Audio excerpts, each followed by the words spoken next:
ایک واقعہ سنا دوں چھوٹا سا، بس بیان ختم کرتا ہوں، یہ ٹائم ہے بھائی؟ بڑا دلچسپ واقعہ ہے، بس وہ سنا کے اگر اجازت دیں۔ ہمارے جو شیخ ہیں نا جن سے میں بیعت ہوں، وہ صحیح بخاری ان کے تکیے کے ساتھ رکھی ہوتی ہے۔ انہوں نے یہ التزام کیا ہے کہ میں صبح اٹھتے ہی بخاری کھولوں گا، بخاری کا وہ باب جس کا فضائل سے تعلق ہے نا، فضائل اعمال سے، ایک تو مسائل سے تعلق ہے، ایک ہے جو فضائل سے جن کا تعلق ہے، تو میں وہ کھولوں گا، جو حدیث سامنے آئے گی کم سے کم ایک دفعہ اس پر لازمی اس دن عمل کروں گا۔ کہتے ہیں میں صبح اٹھا، میں نے جیسی بخاری کھولی تو سامنے حدیث تھی، من احب ان ينسأ له اثره فليصل رحمه،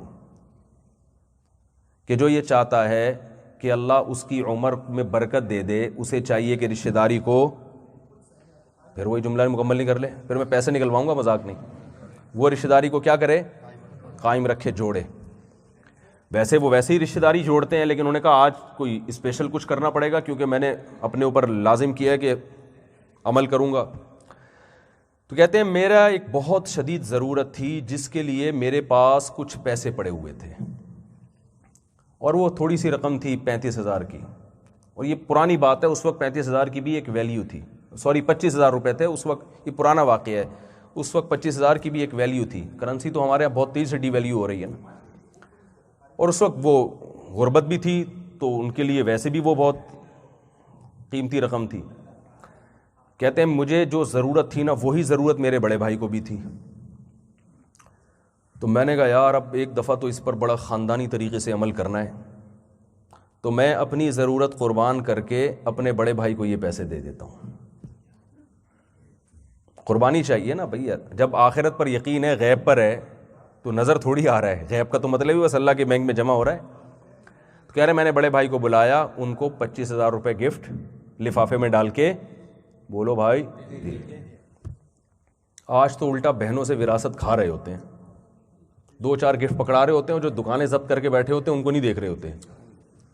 تو کہہ رہے ہیں اللہ کی قدرت، اگلے دن میرا ایک شاگرد آیا جس کے بارے میں مشہور تھا یہ بہت مالدار تو ہے مگر اس سے بڑا کنجوس دنیا میں کوئی بھی نہیں ہے، آج تک اس نے کبھی کسی کو گفٹ نہیں دیا، صحیح ہے نا؟ کہہ رہے وہ آیا اور لفافے میں پیسے لے کے گفٹ دینے کے لیے بہت اصرار کیا، گفٹ لے لیں۔ کہہ رہے میں بھی حیران کہ اس کی جیب سے گفٹ نکل کیسے گیا۔ بہرحال بہت انسسٹ کیا اس نے، اصرار کر کے گفٹ دے کے چلا گیا۔ جب کھولے تو وہ 2.5 لاکھ روپے تھے، جو 25,000 کا کتنا ہے، 10 گنا۔ اللہ نے کہا نا کہ میں ایک کے کتنے دوں گا، قرآن میں آتا ہے۔ اب آپ اس خوش فہمی میں نہ رہیں،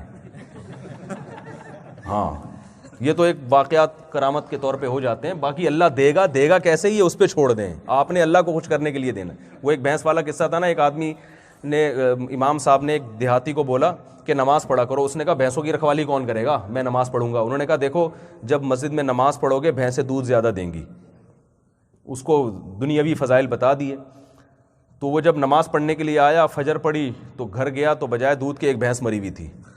اس نے امام صاحب سے بولا آپ تو کہہ رہے تھے دودھ زیادہ دیں گی، یہ تو بھینس مر گئی ہے۔ اس نے کہا اللہ تمہیں آزما رہا ہے، اللہ کیا کر رہا ہے، تمہیں آزما رہا ہے، ظہر پڑھو انشاءاللہ اب دیکھو ٹرائی کر کے۔ اس نے کہا چلو ظہر بھی ٹرائی کر کے دیکھتے ہیں۔ ظہر کے 4 فرض پڑھے، پھر مر گئی ایک۔ پھر امام صاحب سے بولا یہ کیا مذاق ہے، آپ تو کہہ رہے تھے دودھ زیادہ دے گی، تو پھر مر گئی۔ امام صاحب نے کہا کہ اثر بھی ٹرائی کرو، ٹھیک ہے نا، اللہ آزما رہا ہے۔ اثر پڑی، ایک بھینس اور مر گئی۔ بیچارہ افسردہ بیٹھا ہوا، ایک کٹا نہیں ہوتا بھینس کے چھوٹا سا، وہ بہت شور مچا رہا تھا، کہہ رہا اوئے زیادہ شور نہیں مچار، تو خالی 2 نفل کی مار ہے، تو کیا ہے، صرف ان کو تو فرض پڑھنے پڑے تیرے آبا و اجداد کو، 2 نفل پڑھوں گا مر جائے گا۔ تو آپ کی نیت یہ نہیں ہونی چاہیے، اللہ کی طرف سے مدد ہوتی ہے۔ تو کہہ رہے جب وہ 2.5 لاکھ روپے میرے پاس آئے، میں نے کہا یار یہ تو اللہ نے مجھے نقد بدلہ دے دیا رشتہ داری جوڑنے کا۔ اب اصل واقعہ یہاں سے شروع ہوتا ہے۔ کہتے ہیں میں نے کہا کہ یہ میرا عمل اللہ کو اتنا پسند آیا کہ اللہ نے کیش واپس لوٹا دیا ہے 10 گنا بڑھا کر، تو اب یہ رشتہ داروں کے ساتھ حسن سلوک کی وجہ سے یہ رقم ملی ہے، لہذا اس کا مصرف رشتہ دار ہی ہیں۔ تو ان کے 9 بہن بھائی تھے، ان میں سب وہ رقم کیا کر دی، انہوں نے بانٹ دی۔ میں سمجھا پا رہا ہوں اپنی بات؟ تو بھائی یہ خاندانی طریقہ ہے زندگی گزارنے کا۔ میں نہیں کہہ رہا سارا اڑا دیں، اپنے لیے بھی روک کے رکھیں. حدیث میں ترغیب ہے کہ اپنے اور اپنے بچوں کے لیے کچھ جمع بھی کرو, لیکن بھائی کچھ خرچ کرنا بھی تو سیکھو, سارا نہ اڑائیں. قل العفو, اللہ کہتے ہیں جو اضافی ہے وہ تو کرو خرچ, بچوں کے لیے بھی جمع کرنا ہے آپ نے, لیکن آگے رشتہ داروں پہ بھی خرچ کرنا ہے. پھر رشتہ داروں کے بعد دوسرے بھی ہیں, اس میں آپ کے پڑوسی ہیں, اس میں آپ کے جس کنٹری میں آپ رہتے ہیں وہاں کے لوگ بھی ہیں. غیر مسلم پہ صدقہ کرنے کا بھی ثواب ہے. رسول اللہ صلی اللہ علیہ وسلم غیر مسلموں کو بھی کھلایا کرتے تھے, ان کو بھی گفٹ بھی بھیجا کرتے تھے, ہدیے بھی بھیجے آپ نے. گفٹ میں تو اکرام ہے سامنے والے کا, تو اور جو غیر مسلم رشتہ دار ہیں ان پر تو اور اضافی ثواب ہے. تو یہ ہے خاندان کو جوڑنے کا طریقہ اور خاندان کو وجود میں لانے کا اور اس کو جوڑنے کا طریقہ جو اسلام نے بتایا ہے. اگر ہم مسلم ہیں تو ہمیں اس طریقے کو فالو کرنا پڑے گا. اللہ سے دعا ہے اللہ تعالی ہم سب کو عمل کرنے کی توفیق عطا فرمائے. الحمدللہ رب العالمین والعاقبۃ للمتقین والصلاة والسلام علی رسول الکریم وعلی آلہ وصحبہ اجمعین. اللہم انا نسألک من خیر ما سألک منہ نبیک محمد صلی اللہ علیہ وسلم ونعوذ بک من شر ما استعاذک منہ نبیک محمد صلی اللہ علیہ وسلم. انت المستعان وعلیک البلاغ ولا حول ولا قوة الا باللہ. صلی اللہ تعالی علی خیر خلقہ محمد وعلی آلہ وصحبہ اجمعین.